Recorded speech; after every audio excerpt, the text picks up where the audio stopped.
अस्सलामुअलैकुम नाज़रीन, आपको खुश आमदीद कहेंगे प्रोग्राम हर ज़ाविये से। मैं हूं आपकी मेज़बान समीना राना। सबसे पहले आज के मौज़ूआत आपके साथ शेयर कर लेते हैं। नए army chief general Asim Munir ने पाक फ़ौज की क़यादत संभाली है। हम अपने प्रोग्राम में आज डिस्कशन करेंगे कि उनकी तरजीहात क्या होंगी, मुल्क को जो दरपेश चैलेंजेस हैं उनका मुकाबला करने के लिए क्या स्ट्रेटजी अपनाई जाएगी, ख़ासतौर पर सरहद पार चैलेंजेस की बात कर ली जाए या मुल्क के अंदर जो इस वक्त चैलेंजेस दरपेश हैं, ख़ासतौर पर अमन अमान की सूरत हाल को लेकर के उस पर क्या स्ट्रेटजी होगी, इस पर बात करेंगे हम।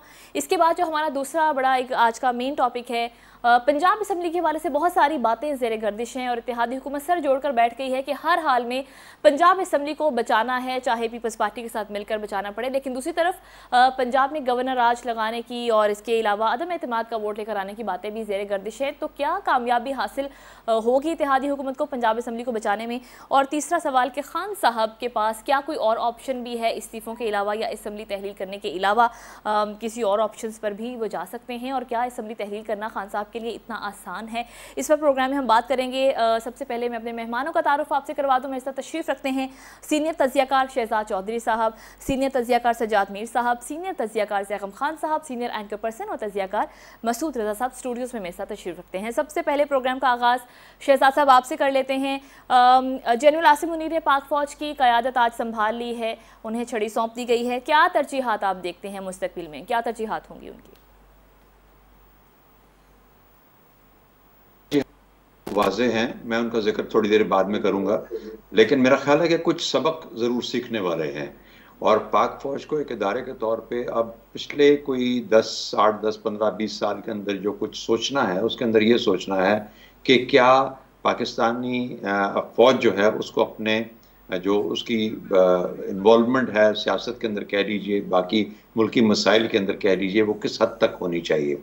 तो सबक ज़्यादा सीखने वाले हैं तरजीहात से ज़्यादा। तरजीहात का पहले जिक्र कर लेते हैं। तरजीहात तो बड़ी वाज़े हैं।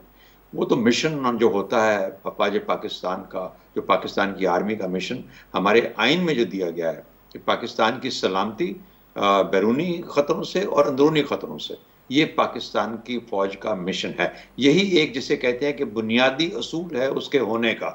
उसकी वजह ये है, उसकी वजह नज़ूल जिसे कहना चाहिए वो ये है कि उसने सलामती देनी है अंदरूनी दुश्मनों से और बैरूनी दुश्मनों से। अंदरूनी दुश्मनों से सलामती का मतलब बहुत हद तक वो चीज़ें जो कि पाकिस्तान के इंटेग्रिटी को, पाकिस्तान की सालमियत को ख़तरा जिनसे होता है, उन चीज़ों से। ये हमें ये नहीं एज्यूम करना कि पाकिस्तान की मईशत को क्या ख़तरा होगा, पाकिस्तान के मुआशरे को क्या ख़तरा होगा। उसके लिए कुछ और इदारे हैं, उसके लिए हुकूमतें होती हैं, उसके लिए बाकी लोग होते हैं, दानिशमंद होते हैं, दानिश्वर होते हैं, ये लोग होते हैं जो ये काम करते हैं। तो मेरा ख्याल है कि पाकिस्तानी फ़ौज का मिशन तो जो हमारे आइन में दिया गया बिल्कुल वाज़े और क्लियर है, जिसकी बुनियाद पे उनको पैसे मिलते हैं बजट के अंदर, और वो बजट के हिसाब से अपनी तैयारी करते हैं और अपने उस मिशन को पूरा करने की कोशिश करते हैं। सबक क्या सीखना है? सबक ये सीखना है कि पाकिस्तानी फ़ौज ने पिछले 75 साल में अमूमी तौर पर, ख़ास तौर पर पिछले कोई, मैं समझता हूँ कि 2000 के बाद, जब से ये मुशर्रफ साहब का आया जो या 10, 11 साल रहा, उसके बाद से लेके और फिर ये जो तजर्बा था जिसमें एक हाइब्रिड निज़ाम का, जिसको आमतौर पे हाइब्रिड निज़ाम कहा जाता है, इन तमाम 2 दौरों से सबक सीखना है। और वो ये है कि पाकिस्तान ने भले बढ़ के पाकिस्तानी फ़ौज ने कारके में मदद की हो, रेकोडिक को मसला हल करने में मदद की हो, दोस्त मुल्कों से कर्ज लेने में मदद की हो, सीपैक की सिक्योरिटी के साथ साथ कुछ एश्योरेंस दिलवाने की, चीन के साथ ताल्लुकात, बाकी मुल्कों के साथ ताल्लुकात, मेरा ख्याल है ये तमाम अज़ाफ़ी चीज़ें थी जिन्होंने उस वक्त में शॉर्ट टर्म में तो पाकिस्तान पर कुछ मदद तो की, हुकूमतों की मदद की, उनके लिए वो मुश्किल मराहल तय किए। पैटअप में भूल गया कहना, आपसे जिक्र करना, पैटअप के अंदर जिस हद तक इनका रोल था, फिर उसके अंदर कोविड और जिसके बाद सैलाबों के अंदर जिस तरीके से एक सेंट्रल कमेटी बना के उसको सेंट्रली ऑर्गेनाइज किया गया, ये तमाम चीज़ें बहुत अच्छी थी।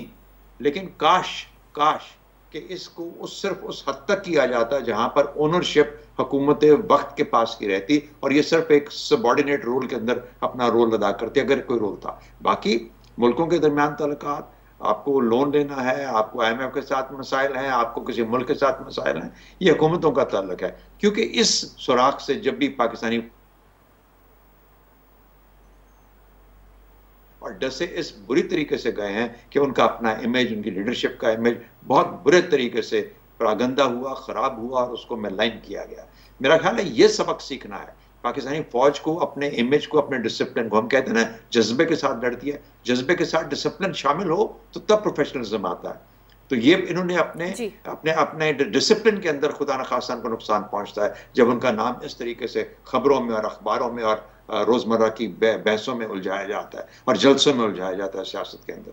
तो जिसको अमूमी तौर पर हम सियासत कहते हैं, इससे अपने आप को पाक साफ रखना, दूर रखना, सिर्फ अपने मिशन पे रहना। और उस हद तक जब 245 के तहत कोई मदद मांगे हुकूमत वक्त, तो उसकी उस हद तक मदद करना एक सबॉर्डिनेट रोल के अंदर। ये मुल्क सबका है, सबने लेके चलना है। ये पाक फौज को जो दर्द दिल पैदा होता है इस मुल्क के लिए, उसकी हम कदर करते हैं, लेकिन खुदारा ये भी देख लीजिए कि एक बहुत बड़ा इंपॉर्टेंट हिस्सा जो मुल्क की सालमियत से मुताल्लिक है, अगर वो कमजोर होगा तो फिर मुल्क बहुत खुदा न खासा इतना बड़ा नुकसान उठा सकता है अगर वो कॉम्प्रोमाइज होगा कि फिर उससे हम कभी भी नहीं बच पाएंगे। हुकूमतें तो ऐसा सीख के फिर हम रास्ते बना लेंगे अंदर, मुल्क के अंदर, लेकिन बाहर से जो खतरात हैं, मुल्क के अंदर के जो खतरात हैं, अगर उनसे नबर्द आजमा सालमियत के लेवल के ऊपर ना हो पाए तो फिर खुदा न खासा मुल्क नहीं रहेगा। तो पाक फौज को अपने आप को तत्हीर करना है, पाक करना है, अपने सोच को बदलना है। मेरे ख्याल में ये चीजें जो उनकी तरजीहात भी बनती हैं और उनके मिशन से भी रिलेटेड है। राइट शहजाद साहब, आपका जवाब है क्या? मीर साहब, आप क्या समझते हैं, नए चीफ की क्या तरजीहात होंगी? सर आखिर में शहजाद साहब ने एक बहुत अच्छी और उम्दा बात की है कि फौज का इमेज जो खराब हुआ है उसको बेहतर बनाना है। ये बात उन्होंने जरा और अंदाज में कही है, मैं जरा उसको और अल्फाज में डाल रहा हूँ कि ये बहुत जरूरी बात है कि फौज का जो इमेज है इस मुल्क में इतना खराब हो गया था कि जब नवाज शरीफ निकले थे मैदान में तो लोग उनकी तरफ इसलिए हो गए थे कि उनका नैरेटिव फौज के खिलाफ जाता था। पंजाब के देहातों में जहां फौज को सल्यूट किया जाता है, सलाम किया जाता है, लोग मोहब्बत करते हैं, वहां भी बातें चहमगाइयाँ शुरू हो गई थी और इमरान खान ने उसी का फायदा उठाया और सूरत हाल को ऐसी शक्ल में ले गया कि लोग कहने लगे कि भाई हम ये तो नहीं चाहते थे, हम तो उस एडवेंचरिज्म के खिलाफ थे जो फौज का एक टोला करता है, हम फौज के खिलाफ तो नहीं थे, आप हमें फौज के खिलाफ खड़े कर रहे हैं। ये बहुत से लोगों ने अब ये कहना शुरू कर दिया। इस वक्त सूरत हाल है जो तरजीह नंबर 1 है कि कहना आसान है कि फौज जो है न्यूट्रल हो गई है, अपोलिटिकल हो गई है, अब वो सियासत में हिस्सा नहीं लेगी। ठीक है, वो मार्शल नहीं लगाएगी। आधा वक्त हमारा इस मुल्क का मार्शलाओं में गुजरा है, हम जमहूरियत जमहूरियत चीखते रहे हैं। कुछ लोगों ने बड़ी, कल एक मेरे ही प्रोग्राम में किसी ने परसों बड़ी उम्दा बात की थी। उन्होंने कहा जब फौज डंडा इस्तेमाल करती है तो ठीक करती है, इस्तेमाल करती है तो प्रॉब्लम पैदा करती है। डंडे का इस्तेमाल जो है, कभी जब कोई ताकत, अयूब खान आए उन्होंने अपना एक बुनियादी जमहूरियत शुरू कर दी। याहिया खान आए तो उनके तो बहुत से मसाइल थे, रूस के साथ नबर्द आजमा थे, अमेरिका को भी लेके चलना होता था। उन्होंने भी बहरहाल कुछ कोशिश की मजलिस से शूरा बनाने की और कुछ तरीके करने की कि जमहूरियत का नशा पैदा हो। बशरफ तो एक ऐसे फ्रॉड थे जो पाकिस्तान की तारीख में अगर किसी को बहुत ही बुरे लफ्जों में याद किया जाएगा तो वो शख्स थे। अमेरिका का गुलाम बना के चले गए हम, हमारे सारे अड्डे उनके सपुर्द थे। शहबाज एयरबेस कि पता नहीं कौन कौन से बलूचिस्तान में थे, जैकबाबाद में थे और कौम को पता ही नहीं था। वुडबीर की बात तो खैर पुरानी हो गई, वो उस वक्त तुमसे इस तरह उन्होंने इस जंग में अमेरिका का साथ दिया। साथ क्या दिया, अफगानों को अपने खिलाफ कर दिया जो पाकिस्तान से मोहब्बत करते थे। उस जंग की वजह से जो रूस के खिलाफ वो लड़ रहे थे उसमें हम उनकी मदद कर रहे थे। कुछ लोग तो खैर उसको पसंद नहीं करते, लेकिन बहरहाल उस वक्त मैंने अफगानिस्तान जाकर भी उसकी सूरत हाल को देखा है, बहुत डिफरेंट थी। हमने उनको भी दुश्मन कर दिया, हमने अपने लिए भी कोई फायदा नहीं उठाया। जब वो गए थे तो कोई हमारी मैशत ऐसी नहीं थी कि उस पर फख्र करते, यानी क्या फायदा हुआ हमें इस पूरे हिस्से में लेने का। तो फौज को ये इस वक्त ये दुरुस्त बात है कि फौज का अव्वली फर्ज मुल्क की सलामती है, इंटरनल और एक्सटर्नल सिक्योरिटी। और ये इंटरनल सिक्योरिटी के नाम पर वो बहुत कुछ करती है, इसमें उन्हें एहतियात बरतनी पड़ेगी और देखना पड़ेगा कि मुल्क को कैसे मईशत जो है, जब पिछली बार कहा गया है कि हमारी जो पॉलिसी है उसकी बुनियाद यानी सलामती की पॉलिसी की बुनियाद मईशत है, तो वो ऐसे नहीं कहा गया था। पाकिस्तान की मईशत ऐसी डामाडोल हो रही है और इसमें कोई शक नहीं है। और कि अगर हमने अपनी फौज को कायम और दायम रखना है, जो दुनिया की बड़ी ऑर्गेनाइज फौज है, और अपनी एटमी कुव्वत को बचाना है, तो हमने अपनी मईशत को बचाना पड़ेगा। हमारी मईशत को बचाना हमारी सलामती के अव्वली तकाज़ों में से एक है। और इस काम के लिए फौज बहुत से काम करती है। अब हमें नहीं पता कि फैटफ के तहत जो काम हुआ था, हम समझते थे कि हुकूमत कर रही है, पर चला वहां बैठ के हो रहा है। उससे बहुत सी बातें थी जिस पर एतराज था, कौमी सतह पे एतराज था, वहां स्टेट बैंक की ऑटोनॉमी को जो बेच दिया गया था उस पर एतराज था। और फैटफ इसके बगैर भी मुतमईन किया जा सकता था मेरे ख्याल में। और बहुत से लेजिस्लेशन हुई है जो इनके कहने पे की गई, लेकिन वो ना की जाती तो बेहतर था।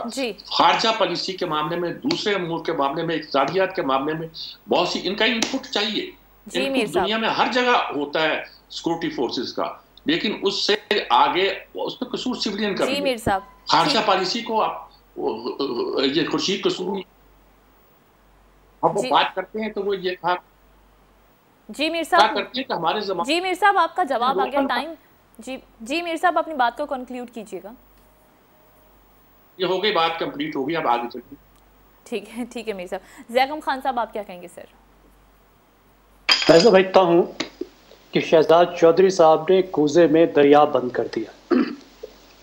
उन्होंने इंतहाई मुख्तसर वक्त में पाकिस्तान के जो सिविल मिलिट्री तनाज़े है 70 साल का, उसमें अपनी लर्निंग का एक निचोड़ पेश किया है और उसको बहुत गौर से सुना जाना चाहिए और समझा जाना चाहिए।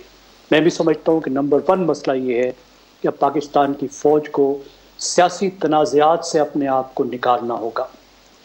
ख़ास तौर पर जो ये हाइब्रिड रजीम का बोझ है, ये जो एक्सपेरिमेंट किया गया जिसमें सिविल और मिलिट्री डोमेन के दरमियान में जो हद फासिल है उसको ही ख़त्म किया गया। डिफेक्टो और डिजोरे की जो तकसीम है उसको ही ख़त्म किया गया।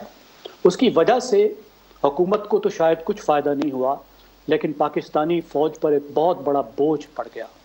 और फ़ौज जिसका एक बहुत बड़ा सिंबॉलिक रोल भी होती है, इसके अलावा भी फ़ौज बहुत किरदार भी अदा करती है, लेकिन उसका सिंबॉलिक रोल ये होती है कि वो एक मुल्क के हर फर्द के दिल की आवाज़ होती है, सबकी फ़ौज होती है। कोई फ़ौज किसी एक पार्टी की फ़ौज हो नहीं सकती। और जब फ़ौज सियासी मामलात में मुदाखलत करती है तो उसका नतीजा ये बनता है कि वो एक पार्टी की फ़ौज बन जाती है, दूसरों की नज़र में कम अज़ कम, अगरचे ख़ुद इस बात को ना समझती हो। जनरल बाजवा ने जाते जाते जो बातें की हैं, जो वादा किया गया है और जो कहा गया है कि ये फ़ैसले इंस्टीट्यूशनल हैं, उन पर कायम रहना और उसको आगे बढ़ाना, क्योंकि बटन की तरह ऑफ तो नहीं किया जा सकता, लेकिन फ़ौज को ये कदम पीछे हटाने होंगे और सिविल गवर्नमेंट को उस पर इसरार करना होगा कि अब वो अपनी कैपेसिटी बिल्ड करे और अपने पाँव पर खड़ा होना सीखे। क्योंकि ये जो सिविल मिलिट्री रिलेशन का एक बोझ ये था कि पाकिस्तान के सिविल इदारे अपने पाँव पर खड़े होना उन्होंने सीखा ही नहीं है और वो कमज़ोर रह गए हैं। जहाँ तक उनकी दीगर तरजीहात की बात है, मैं समझता हूँ इस वक्त सबसे बड़ी और अहम तरीन जो उनके लिए तरजीह होगी, मुझे यकीन है, और उनकी इस पर बहुत बड़ी कैपेसिटी और तजर्बा भी है, वो दहशतगर्दी का दोबारा से बढ़ता हुआ ख़तरा है। पाकिस्तान में दहशतगर्दी के ख़िलाफ़ बड़ी कामयाबियाँ इस मुल्क ने हासिल की हैं, लेकिन अब दोबारा TTP ने, जो हमारे एक सो कॉल्ड दोस्त मुल्क में पनाह लिए हुए है, उसने पाकिस्तान के ख़िलाफ़ ऐलान जंग कर दिया है। इस वक्त पाकिस्तान का बदतरीन दुश्मन कोई दूसरा मुल्क नहीं है, बल्कि एक तंजीम है जिसने 70,000 पाकिस्तानियों को शहीद किया है, 10,000 पाकिस्तानी फोर्सेस के जवानों और अफसरों को शहीद किया है जी। तो जनरल साहब का इस पर बड़ा तजर्बा है, मुझे यकीन है इसके ख़िलाफ़ वो इफ़ेक्टिव पॉलिसी अपनाएंगे, अफ़गानिस्तान को भी एक बड़ा सख्त पैगाम देंगे और इसका कला कमा करेंगे इंशाअल्लाह। यहाँ पर मैं एक चीज़ ज़रूर तवज्जो दिलाना चाहूँगा कि हमारी जो वार ऑन टेरर की एक बहुत बड़ी नाकामी रही है, वो ये रही है कि जो सिविलियन लॉ इन्फोर्समेंट के इदारे हैं उनको मजबूत नहीं किया गया। जितनी भी हमारी एड आई उसका बहुत ही कम हिस्सा, तकरीबन आप समझ लें कि ना देने के बराबर, वो पुलिस और पैरामिलिट्री को मजबूत बनाने पे खर्च हुआ। उसका नतीजा ये है कि अगर छोटी भी ज़रूरत वार ऑन टेरर की, टेररिस्ट निपटने की अगर पेश आए तो फिर फ़ौज को आवाज़ देनी पड़ती है। मिसाल के तौर पे जिस तरीके से अभी सवात में हुआ, तो पुलिस को इस काबिल होना चाहिए था कि उससे डील कर सके। तो पुलिस की तरबियत करना और उन्हें इस काबिल बनाना कि एक लेवल तक, बल्कि एक बड़े हद तक वो खुद निमट सके इस ख़तरे से। उसके अलावा दिफाई ताल्लुकात, पाकिस्तान के दिफाई ताल्लुकात एक नए स्टेज से गुजर गए हैं। क्योंकि दुनिया दिफाई रीअलाइनमेंट से गुजर रही है। उसमें उनका चैलेंज ये होगा सिविल मिलिट्री गवर्नमेंट के साथ मिलकर के मगरिब और चीन के साथ ताल्लुकात के दरमियान में जो बैलेंस रखना है उसको यकीनी बनाया जाए। बिल्कुल। उसके साथ अरब मुल्कों के साथ भी हमारे दिफाई ताल्लुकात में चैलेंजेस पेश आ रहे हैं कि अरब मुल्कों के हमसे कुछ ताल्लुकात थे जो हम पूरे नहीं कर सके। उसके साथ दिफाई प्रोडक्शन को मजबूत बनाना जी, फौज को हमेशा मॉडर्नाइज करना, वक्त के साथ हम आहंग रखना, फौजियों की नए दौर के तकाजों के मुताबिक तरबियत करना, ये मेरे ख्याल में हर सरबराह के लिए एक चैलेंज होता है। इस वक्त इनके लिए एक ज़्यादा बड़ा चैलेंज इस वक्त होगा, इसलिए होगा कि पाकिस्तान में इस मकसद के लिए जो बजट अवेलेबल है वो बहुत कम है, लेकिन हमें उनके लिए उम्मीद भी करनी चाहिए और दुआ भी करनी चाहिए कि वो इन तमाम चैलेंजेस से मौसर तौर पर निपटेंगे, और जब हम कल उनको खुदा हाफिज कर रहे होंगे तो हम उनको खराज तहसीन पेश कर रहे होंगे। बिल्कुल ठीक जी, ज़ैकम साहब आपका जवाब है। क्या मसूद रज़ा साहब आप क्या समझते हैं, अंदरूनी चैलेंजेस भी बहुत हैं, बैरूनी चैलेंजेस भी बहुत हैं, इस वक्त मुल्क को क्या तरजीहात होंगी नए चीफ की? बिल्कुल, मेरे तीनों सीनियर जो साथी हैं, मेहमान हैं, उन्होंने बड़ी डिटेल से इस पर बात कर ली है। बस मैं ये कहना चाहूँगा कि हम आइन पसंद, जमहूरियत पसंद लोग हैं और हमारी हमेशा से ख्वाहिश ये रही है कि हमारे तमाम इदारे आइन के दायरे में रहते हुए काम करें। और जब आर्मी ने ख़ुद ये कह दिया कि वो अब आइन के ताबे आ गए हैं, तो तरजीहात से ज़्यादा तवक्कुआत का ये दौर है। हमें कुछ तवक्कुआत हैं अपनी आर्मी से, आर्मी को भी हमसे तवक्कुआत होंगी कि जब उन्होंने अपनी एक पोजीशन ले ली है तो हमें इंतज़ार करना चाहिए, हमें देखना चाहिए कि अब उनका कंडक्ट कैसा होता है, गुज़िश्ता 70-75 सालों वाला कंडक्ट होता है या इसमें तब्दीली आती है, और हमें उन्हें सपोर्ट करना चाहिए। और उनसे हमारी तवक्को यही होगी कि वो आइन के दायरे में रहते हुए काम करें। उनका बुनियादी काम सिक्योरिटी है, इंटरनल सिक्योरिटी है, एक्सटर्नल सिक्योरिटी है। इसके अलावा मुख्तलिफ़ मौक़ों पर जब हुकूमत उन्हें तलब करे किसी काम के लिए, उस वक्त वो आगे आएँ, अपनी खिदमत अपनी अंजाम दें।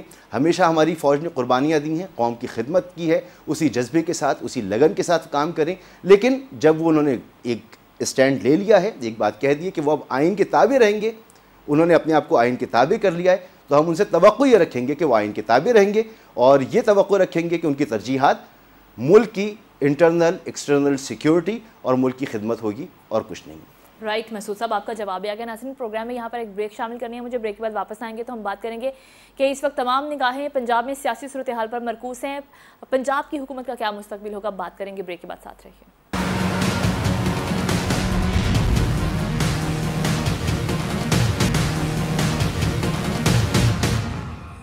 ब्रेक के बाद एक बार फिर से प्रोग्राम में खुशामदीद। अब हम बात करेंगे कि इस वक्त पंजाब में क्या सियासी सूरत हाल है। इत्तेहादी हुकूमत सर जोड़कर बैठ गई है और उनका कहना है कि हर हाल में हम पंजाब असम्बली को बचाएंगे। क्या इत्तेहादी हुकूमत को कामयाबी होगी? मीर साहब, किस तरह से देख रहे हैं आप? ये तो मैं नहीं जानता जी कि इत्तेहादी हुकूमत को कामयाबी होगी कि नहीं होगी, लेकिन पंजाब में अच्छा खासा जोड़ पड़ेगा। वजह यह है कि जो मौजूदा हुकूमत कायम है वो पीटीआई के कोई सीटें जो हैं वो मुस्लिम लीग नून से बहुत ज़्यादा नहीं है। ये टेक्निकल एक सूरत हाल पैदा हुई थी जिसमें जिन लोगों ने साथ दिया था, वोट किए थे मुस्लिम लीग नून के साथ, पीटीआई के लोगों ने उनको डी सीट तो किया जाना ही था बाद में, लेकिन उनके वोट भी काउंट नहीं हुए, जो कि बहुत से लोगों के ख्याल में अनकॉन्स्टिट्यूशनल है। कॉन्स्टिट्यूशन ये नहीं कहता, वो कहता है वोट काउंट होंगे। पहले अदालतें भी ये कहती थी, लेकिन जब अदालतों ने फैसला दिया तो यूँ फैसला दिया। इसलिए मुस्लिम लीग नून समझती है कि वो इसकी हकदार है, पीटीआई पीपीपी भी उनके साथ है, बहुत से मामला हैं। अब ये है कि जहाँ तक परवेज़ इलाही की हुकूमत का ताल्लुक है तो वो सूरत हाल ये है कि वो असेंबली का अजलास ही जो है इतने दिनों से ख़त्म ही नहीं कर रहे, चलता जा रहा है, रोज़ चलता जा रहा है। कि शायद उनका ख्याल ये है कि इसके बगैर वो गवर्नर जो है उन्हें कॉन्फिडेंस का वोट देने के लिए नहीं कह सकता या गवर्नर रूम नहीं लग सकता। कल मैं सुन रहा था डेट के चेयरमैन जो अहमद बिलाल महबूब हैं और मामला पर ज़्यादा गहरी नजर रखते हैं, हम तो सुनी सुनाई बातें कि यहाँ कोई तजिया करके अपना अंदाजा लगाते हैं। उन्होंने कहा कि आइन में मुझे तो ऐसी कोई शिक नजर नहीं आई जिसमें इस बात की रुकावट हो। फिर उन्होंने बहुत सी इस प्रॉब्लम की, उन्होंने कहा कि अगर असेंबली तोड़ दी जाती है तो इलेक्शन कराना नागुज़ीर होगा, क्योंकि ये भी मुझे नजर नहीं आता कि इसकी कोई राह मफर हो। फिर उन्होंने कुछ ऑप्शन हो सकते हैं जिससे कोर्ट में जाया जा सकता है। मतलब अच्छा खासा गंद पड़ सकता है पंजाब में, खास तौर पर खैबर पख्तूनख्वा के मामले में ज़्यादा मैं जानता नहीं कि वहाँ के कहते हैं कि बहुत से लोग जी हमारे साथ टूट के आए हुए हैं।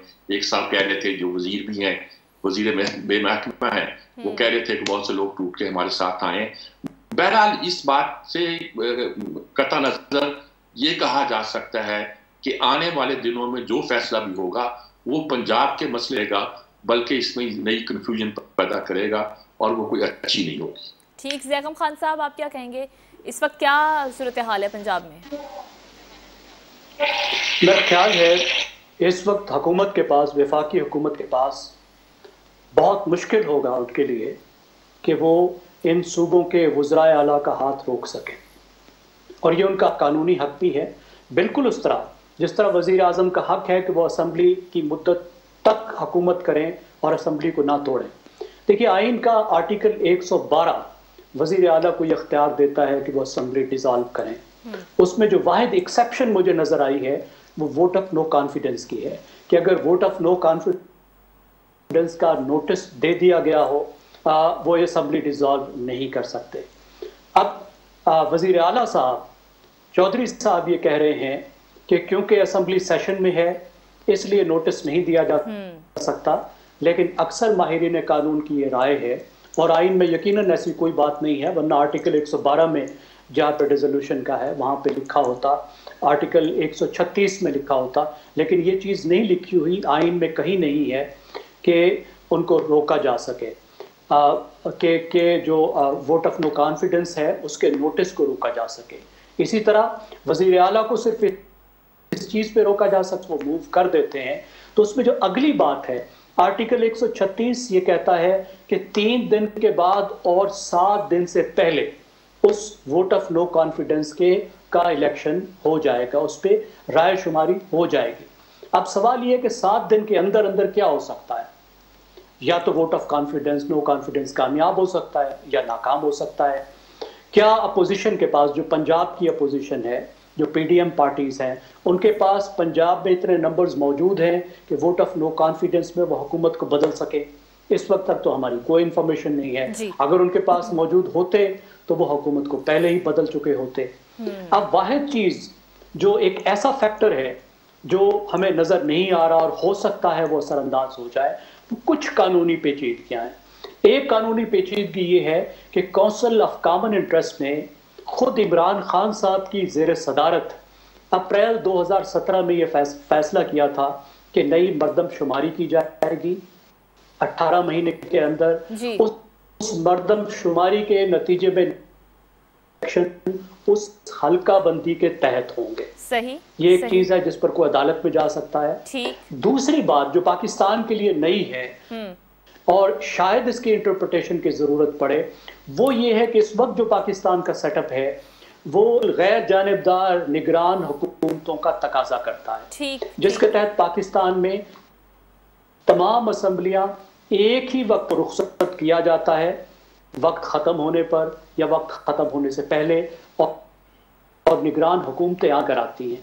अब जो नई सूरत हाल पैदा होगी वो ये होगी कि इन सूबाई हुकूमतों के जब इलेक्शन हो रहे होंगे तो उस वक्त मरकजी हुकूमत निगरान नहीं होगी बल्कि मुस्तकिल होगी। और अगली बार जब आपके पास कौमी असम्बली का इंतखाब हो रहा होगा तो उस वक्त जो सूबाई हुकूमतों की सूबों वो निगरान हुकूमतें नहीं होंगी बल्कि वो मुस्तकिल तौर पर मुंतखब हुकूमतें होंगी।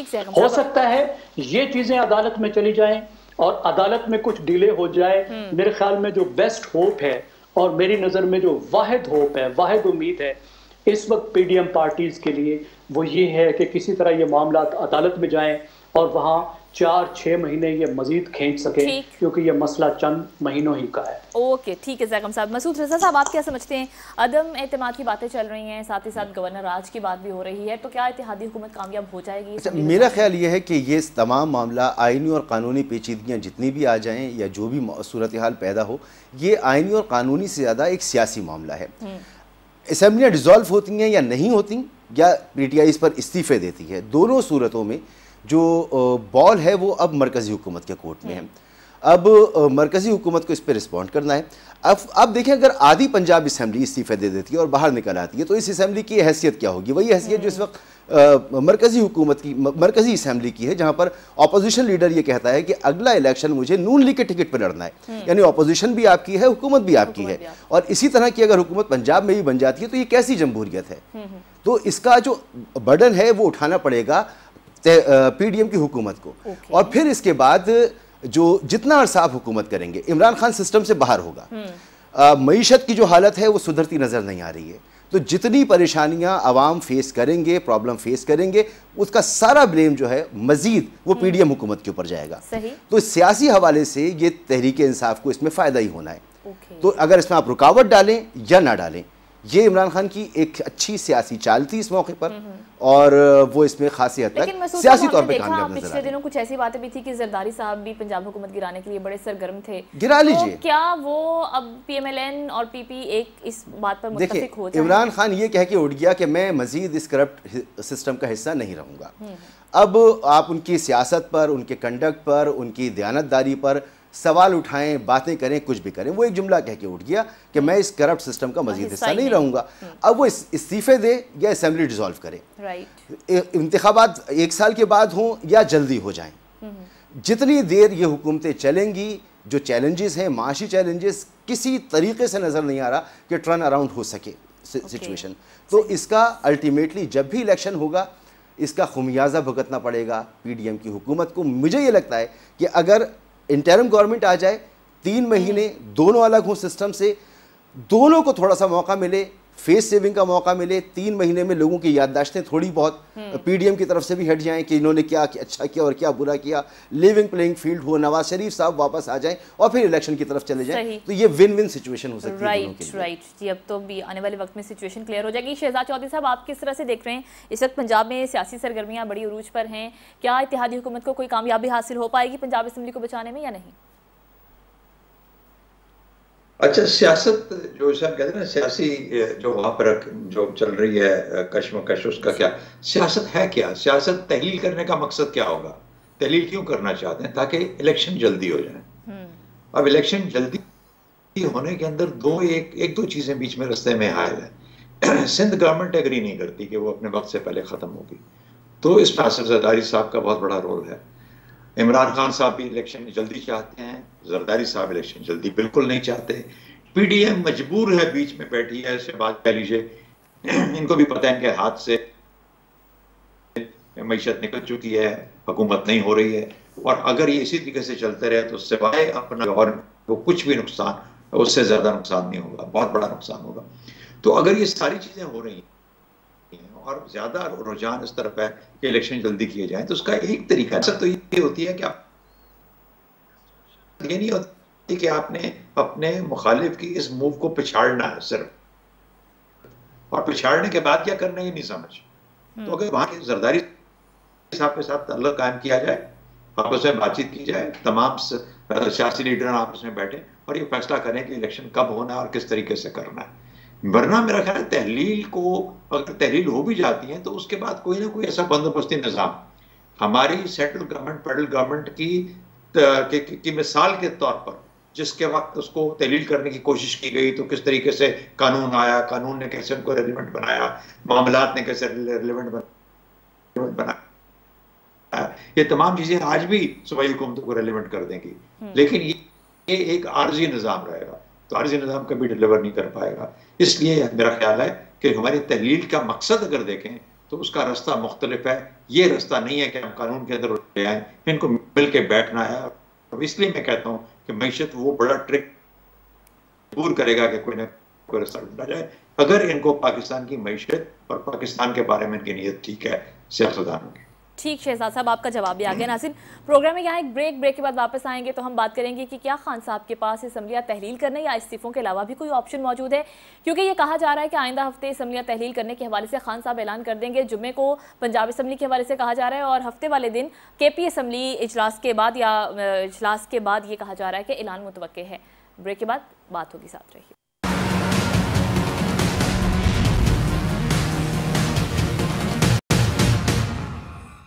Welcome back. नासिन, अब सवाल ये है कि इमरान खान साहब के पास असम्बलियाँ तहलील करने, इस्तीफे देने के अलावा भी क्या कोई ऑप्शन मौजूद है? ज़ैकम खान साहब, आप समझते हैं कोई और ऑप्शन भी है या फिर असम्बलियाँ तहलील और इस्तीफे ही आएंगे?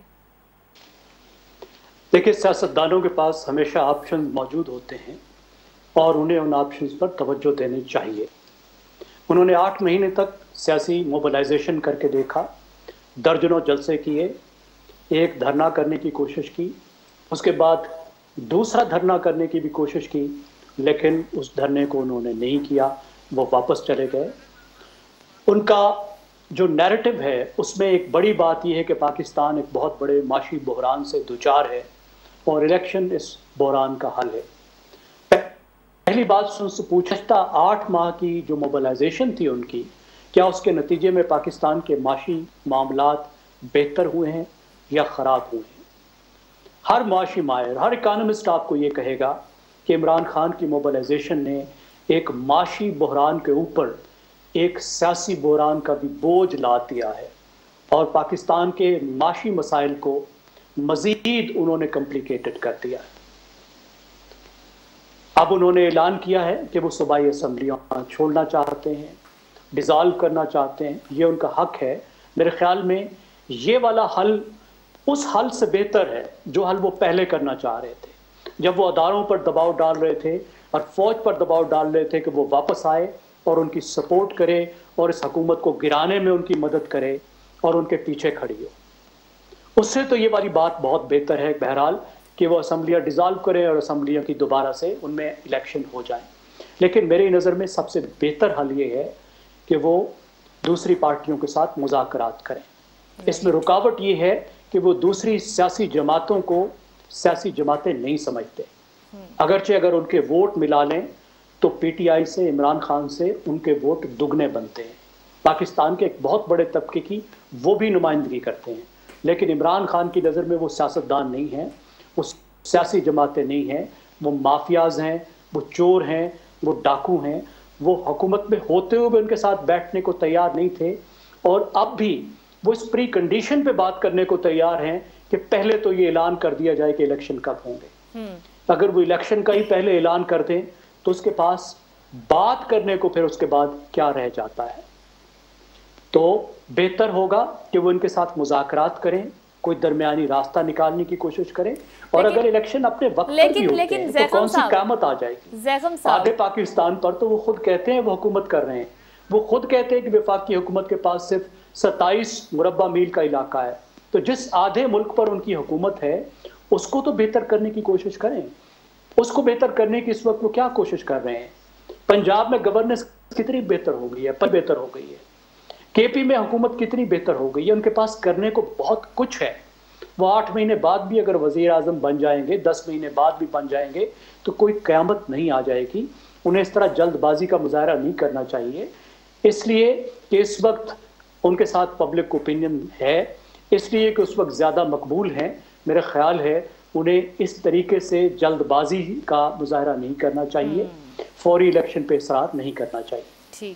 ठीक है जी ज़ैकम साहब, आपका जवाब आ गया। मसूद रज़ा साहब, आप क्या समझते हैं कि खान साहब के पास असम्बलियों की तहलील, इस्तीफ़ों के अलावा भी कोई ऑप्शन है या फिर बस यही जो उन्होंने अनाउंस किया ऐसा ही? हम मेरे ख्याल में ऑप्शन ढूंढने की ज़रूरत पीडीएम को है इस वक्त। बदकिस्मती से जब इमरान खान की हुकूमत थी, पीडीएम की जमातें, शहबाज शरीफ साहब कहा करते थे कि मिसाक़ मईशत कर लें, इमरान खान साहब की अनाड़े आ जाती थी।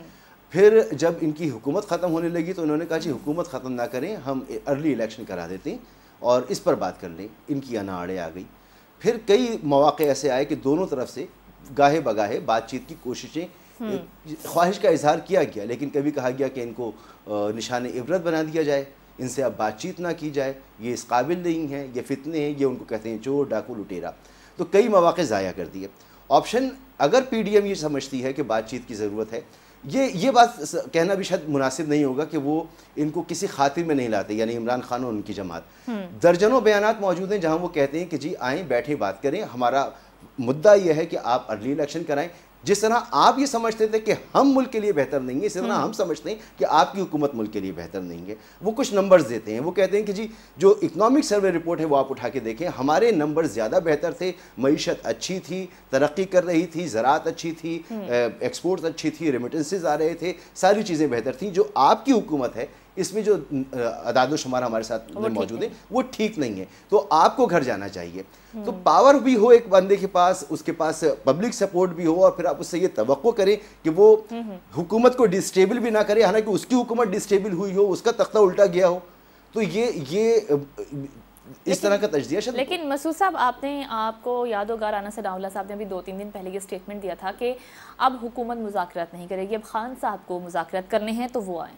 देखिए, मैंने पहले ही अर्ज़ किया कि इमरान खान अगर किसी कानूनी वजह से पंजाब की असेंबली तहलील नहीं भी कर पाता, तो भी वो अगर निकल के बाहर बैठ जाता है, केपी से भी बाहर निकल जाता है, सिंध से भी बाहर निकल जाता है, बलूचिस्तान से भी बाहर निकल जाता है, मरकज से वो पहले ही बाहर है, तो तमाम बोझ इस वक्त पीडीएम के ऊपर होगा। आ जाएगा। हालात अच्छे हो नहीं सकते, महंगाई बढ़ती चली जाएगी, फ्रंट अराउंड होने में। अभी राना सनाउल्लाह ने कहा कि हमें नवाज शरीफ साहब 6 महीने में डॉलर को अगर 200 के अंदर ले आते हैं तो हम इलेक्शन में जाने के काबिल हो जाएंगे। ऐसी कोई सूरत तो नजर नहीं आती। जब नजर नहीं आती तो इसका मतलब है आप फिर वो बोझ उठाने के लिए तैयार हो जाएं, वरना फेस सेविंग आप भी लें, इनको भी दें, और कोई दरमियानी रास्ता निकालें। टेबल पर तो आपको आना ही है, दोनों को आना है, और अगर टेबल पर नहीं आएंगे तो फिर दसियों मसाइल हैं, इलेक्शन कमीशन का मसला है, दीगर मसाइल हैं। जरदारी साहब की बात हुई कि जरदारी साहब पहुंच गए, वो कोई गिमिक कर देंगे, क्या करेंगे? जरदारी साहब की तो कोई सियासी प्रेजेंस पंजाब में नहीं है, ज़्यादा से ज़्यादा वो चौधरी शुजात हुसैन साहब से कुछ बात करेंगे, वरना क्या वो वोट खरीदेंगे, क्या वो हॉर्स ट्रेडिंग करेंगे? क्योंकि फिर ये मामला तो और ज्यादा मशकूक होगा। अगर वहां पर किसी को रोल प्ले करना है तो वो नून लीग को करना है, वो हमजा को करना है, वो मरियम को करना है, वो शहबाज शरीफ साहब को करना है, वो राना सनाउल्लाह को करना है, उनकी पार्टी को करना है। जरदारी साहब वहां पे क्या कर रहे हैं? तो ये सारे गिमिक्स, ये सारी जो जुगाड़े हैं, इनसे निकल कर अगर मुल्क का सोचें, हम हमेशा से ये कहते हैं कि भाई बैठें, बात करें और कोई रास्ता निकालें, मईशत पर सियासत ना करें, मुल्क का सोचें। मसूद साहब, एक सवाल उसके बाद मैं आगे बढ़ूंगी। ये भी कहा जा रहा है कि खान साहब केपी से केपी की असेंबली तहलील नहीं करेंगे क्योंकि वो उसी बेस पर ही तो यहाँ आकर बैठे थे, उसी बेस पर इन्होंने इतना प्रेशर बिल्ड कर दिया। देखिए, इमरान खान क्या फैसला करता है, नवाज शरीफ क्या करता है, जरदारी क्या फैसला करता है, फजल रहमान क्या फैसला करता है, वो अपनी सियासत को बेहतर समझते हैं।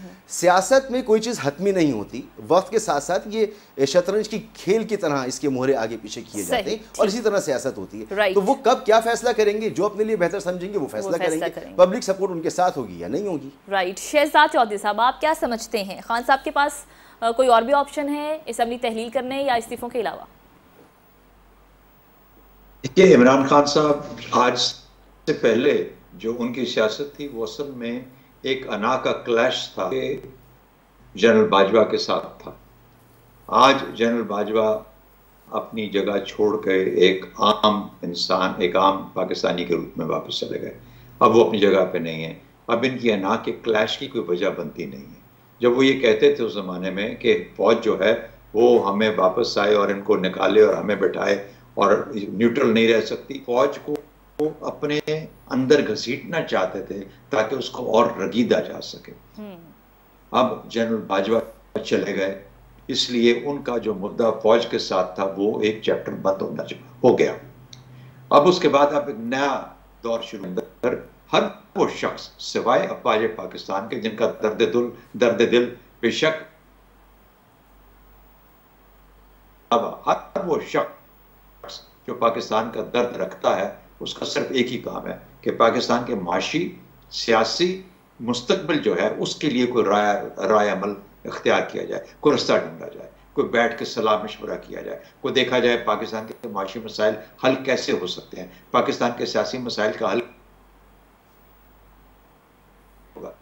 ये बातचीत उनको खुद करनी पड़ेगी, उनको सीखना पड़ेगा कि हमने खुद बात कैसे करनी है। ये अफवाज पाकिस्तान नहीं करवाएंगी, ना ये उनका रोल नहीं है, ये सदर पाकिस्तान का रोल है, ये बाकी लोग ये पाकिस्तान का काम है। तो आज जब चैप्टर एक नया शुरू हुआ, इस नए चैप्टर के अंदर एक नए इमरान खान की जरूरत है ताकि वो ये जाने, और जिससे मैं एग्री करता हूँ मसूद से कि सिर्फ इमरान खान नहीं, पीडीएम का भी उतना ही जिम्मेदारी है कि वो इन तमाम मसाइल की तरफ इकट्ठे लेके चले तो ये एक मिलकर जो रास्ता चलाना है, यही एक तरीका है कि, और ये ऑप्शन हैं जो कि इनके पास अवेलेबल है कि सियासी तौर पर इन मसाइल का हल, पाकिस्तान के मसाइल और पाकिस्तान के मुस्तकबिल का हल कैसे तलाश किया जाना चाहिए। ठीक है जी, सज्जाद मीर साहब आप क्या कहेंगे सर?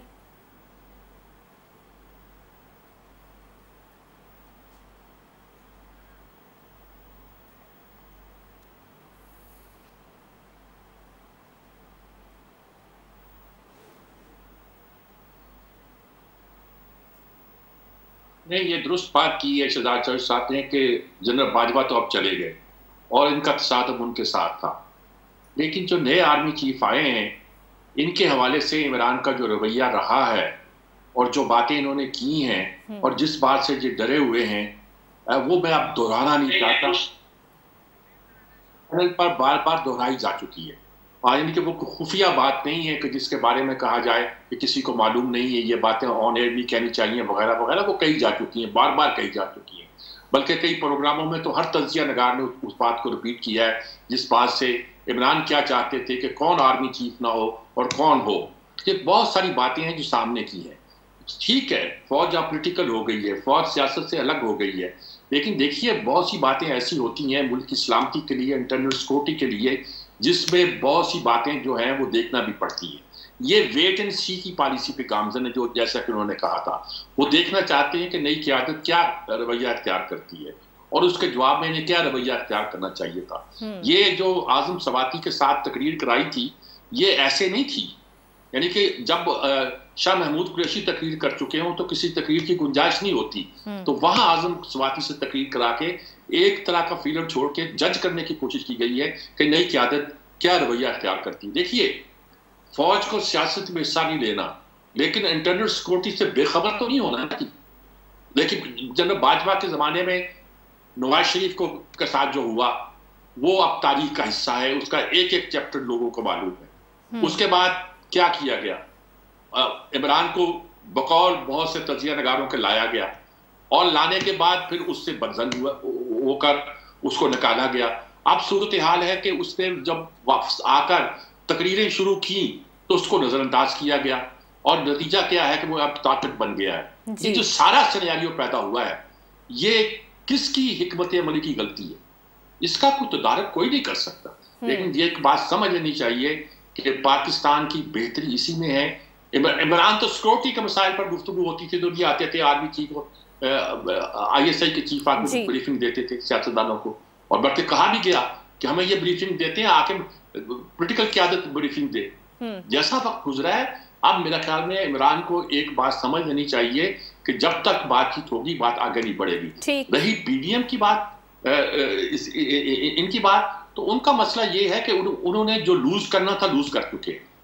अब वो कोशिश सिर्फ यही कह रहे हैं कि डिले करेंगे तो करेंगे कि उसको जो हमने मलबा उठाया है उसको उतार के हम कुछ रिगेन कर लें। कर सकते कि नहीं कर सकते मुझे नहीं पता, और मैं ये नहीं समझता कि कोई मैं तो करके चाहता हूं कि इलेक्शन हो, इमरान इख्तिदार संभाले, 6 महीने नहीं लगेंगे कि फिर आप लोग कहेंगे कि मुल्क की मीशत को बचाने के लिए कुछ किया जाए। कोई इकोनॉमिस्ट है उसके पास, शौकत तरीन आपकी आदमी लाए थे, इन्होंने कैसे इकोनॉमी बेहतर की। पहले इसने बयान दिया कि फलां फलां वजह से इकोनॉमी तबाह हो गई है, फलां ने कर दी है। फिर इन्होंने कहा कि एक ही इलाज है कि हम अपनी ग्रोथ रेट को बढ़ाएं जो बहुत कम हो चुका है। बढ़ाने का तरीका क्या पकड़ा, इंपोर्ट बढ़ा दी जाए। इंपोर्ट की चीज की बढ़ाई उन्होंने, गाड़ियों की, लैंड माफिया को यहां जगह दी गई।